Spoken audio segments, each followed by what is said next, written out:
امید یہی تھی کہ 100 صفحوں سے زیادہ کی کتاب ہو نہیں پائے گی، لیکن جب کمپیوٹر سے صفحے نکلے تو پتہ چلا کہ 500 صفحے ہو گئے، 500 صفحے کی کتاب ہو گئی۔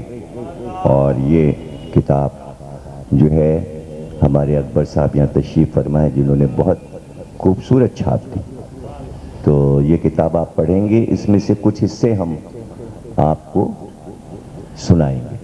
تو ہم نے یہ چاہا کہ حضرت عباس پہ جو کتاب میری آ رہی ہے پہلے ان کی مادر گرامی پر کتاب آ جائے، تاکہ بنیاد کو آپ پہلے پڑھیں اور پھر عباس پر، اور پھر یہ کہ اب یہ اشرا ہو جائے گا تو حضرت عباس پہ جو کتاب میں نے لکھی شاید اس کی ضخامت بڑھ جائے، اس لیے کہ اگر اس میں میں نے یہ تقریریں بھی شامل کر دیں تو وہ اس کی بھی ڈبل کتاب ہو جائے گی۔ یہ 500 ہیں تو شاید اس کے صفحے 800 ہو جائیں جو حضرت عباس پہ میں نے کتاب لکھی ہے۔ اور اس میں آپ دیکھیں گے میں نے اعلان دے دیا ہے کہ جو کتابیں میری آ رہی ہیں وہ موضوعات ہیں جن پہ اب تک کسی نے نہیں لکھا، اور میں نے صرف وہ موضوع اٹھائے ہیں نئی نسل کے لیے کہ لوگ ڈھونڈتے پھرتے ہیں۔ مثلا حضرت قاسم کی سوانح حیات کسی نے نہیں لکھی تھی، وہ میں نے لکھ دی ہے۔ حضرت علی اکبر کی سوانح حیات لکھ دی ہے۔ ان قریب جو کتاب بالکل تیار ہے وہ ذوالجناح پر ہے، تو 500 صفحے یہی ضخامت ہے ذوالجناح پہ جو کتاب آ رہی ہے۔ پھر پوری دنیا کی تاریخ عزاداری یہ کتاب بھی آ رہی ہے۔ پھر آج تک جناب صغرا پہ کوئی کتاب نہیں لکھی گئی تھی، وہ بھی ہے۔ جناب ام کلثوم پر کوئی کتاب نہیں لکھی گئی تھی، وہ بھی ہے۔ یہ علاوہ اس کے کہ مولا علی پر، جناب فاطمہ پہ، جناب زینب پہ، یہ تو خاص موضوع ہیں جس پہ بہت لوگوں نے لکھا ہے، لیکن یہ جو موضوع میں آپ کو بتا رہا ہوں اس پر کسی نے کتابیں نہیں لکھی تھیں، اس لیے میں نے ان موضوعات کو کامل کیا ہے۔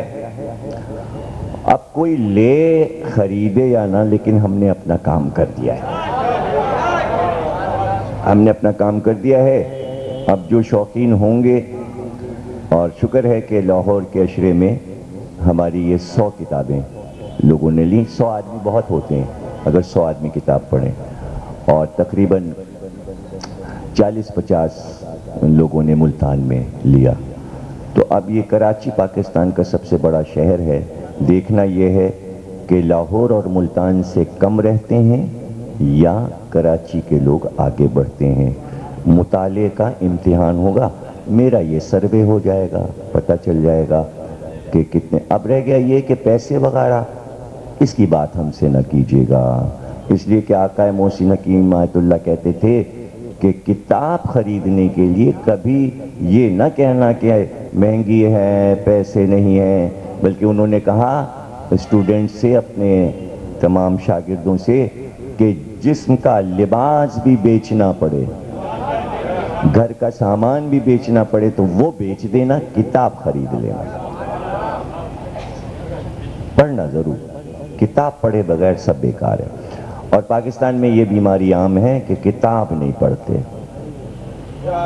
لیکن آپ لوگ ضرور کتاب پڑھو، اس لیے کہ آپ کے پاس کتاب سمجھانے والے بھی ہیں اور کتاب بھی ہے۔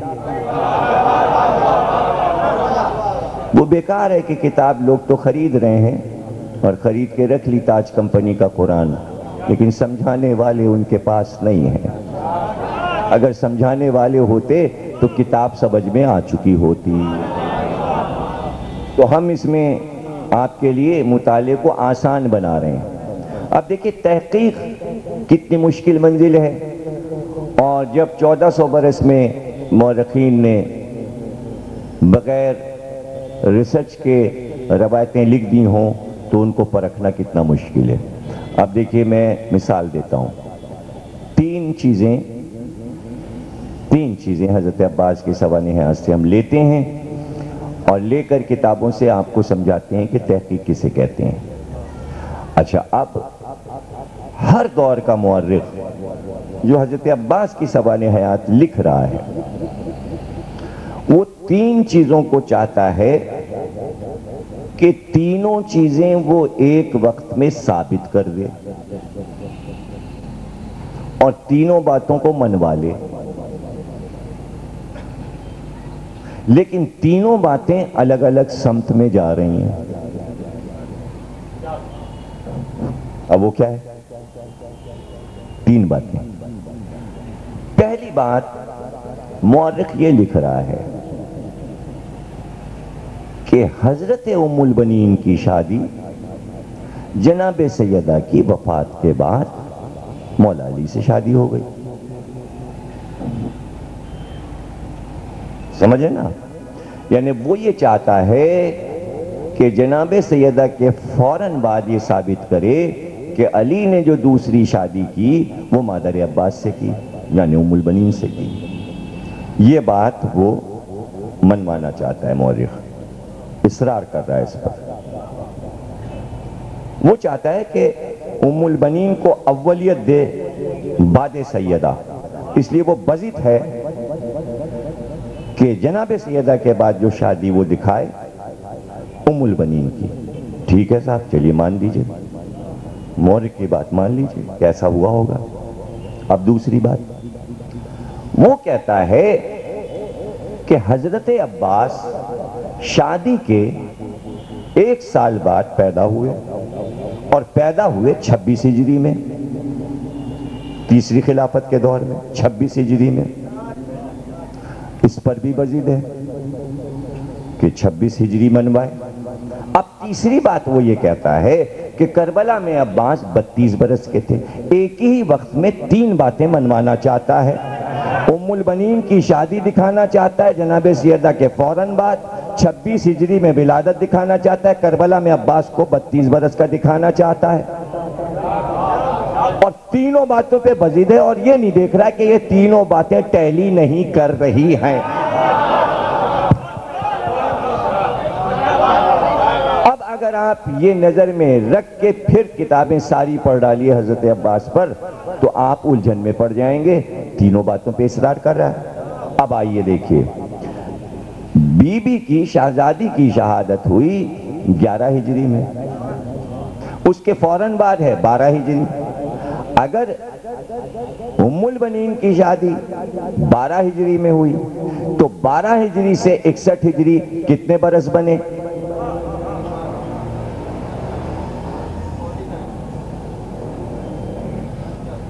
49 برس بنے. 49 برس یعنی 1 کم 50. وہ کہہ رہا ہے شادی کے ایک بار عباس پیدا ہو گئے 1 سال کے بعد. شادی اگر 12 ہجری میں ہوئی تو 13 ہجری میں پیدا ہوئے، پھر 26 ہجری کا کیا ہوگا، اور وہ 32 برس کا کیا ہوگا؟ اس لیے کہ کربلا میں عباس کو 48 برس کا ہونا چاہیے. سمجھ گئے نا آپ؟ 32 کا بھی لکھ رہا ہے، 26 میں ولادت لکھ رہا ہے. شادی کے 1 سال بعد چاہتا ہے کہ عباس کی ولادت بھی دکھا دے. شادی جناب سیدہ کے فوراً بعد دکھانا چاہتا ہے. یہ نہیں دیکھ رہا ہے کہ میں تینوں باتیں غلط لکھ رہا ہوں اور پڑھنے والوں کو مغالطے میں مبتلا کر رہا ہوں. پلٹ پلٹ کے صرف ریسرچ نہیں جانتا، تحقیق نہیں جانتا. اب پتہ چلا ہر کتاب لکھنے والا محقق نہیں ہوتا.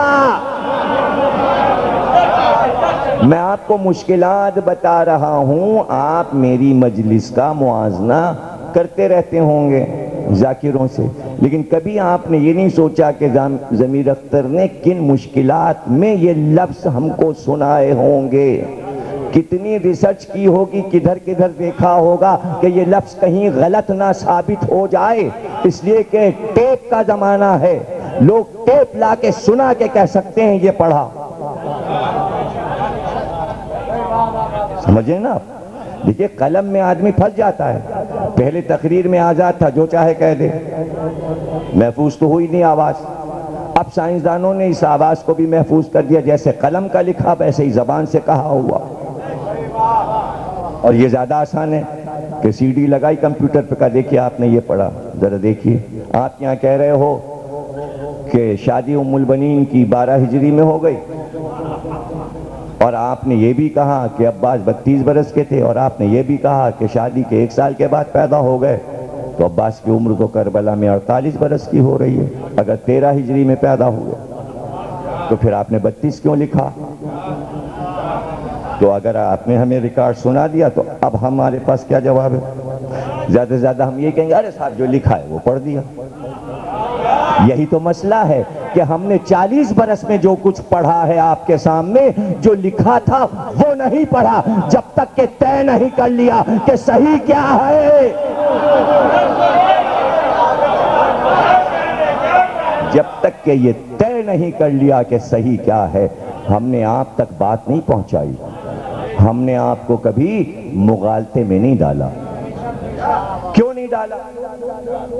اس لیے کہ لفظ وفا توحید کے لیے ہے۔ جس نے لا الہ کہہ دیا اب وہ اس کے دائرۂ کار سے نکل جائے گا تو کافر ہو جائے گا، اور اگر دائرے میں ہے تو وفادار کہلائے گا۔ وفا کا لفظ ایجاد ہوا توحید کے لیے۔ توحید کے معنی ہے وفا، وفا کے معنی ہے توحید، یعنی جب کہہ دیا اللہ ایک تو بات بدلنی نہیں ہے، یہ ہے وفاداری، اسے کہتے ہیں وفاداری۔ تو اب ہم جو کچھ آپ کو سنا رہے ہیں اور جو ہم پڑھ رہے ہیں، جس کا ذکر کر رہے ہیں، اگر اس ذکر سے ہم وفادار نہیں ہیں تو ہمارا مجلس پڑھنا بھی بیکار، اور آپ کا وقت بھی ہم نے ضائع کیا۔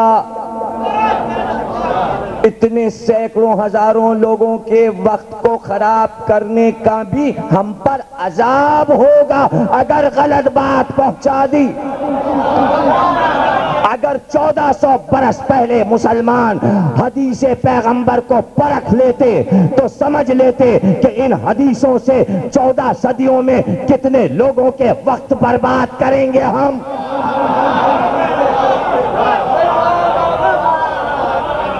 اس لیے ایک علم ایجاد ہوا، علم رجال، اور اس کے موجد علی ہیں، اور پھر ان کا ہر بیٹا اس پر عامل رہا کہ یہ علم سکھائے کہ جب تک رجال پر عبور نہیں حاصل کر لوگے نہیں جان سکتے کہ روایت سچی ہے کہ جھوٹی۔ رجال، رجال جمع ہے رجل کی، رجل کہتے ہیں مرد کو، کل علم دیں گے رجل کو۔ راوی جو ہو وہ رجل ہو، مرد ہو۔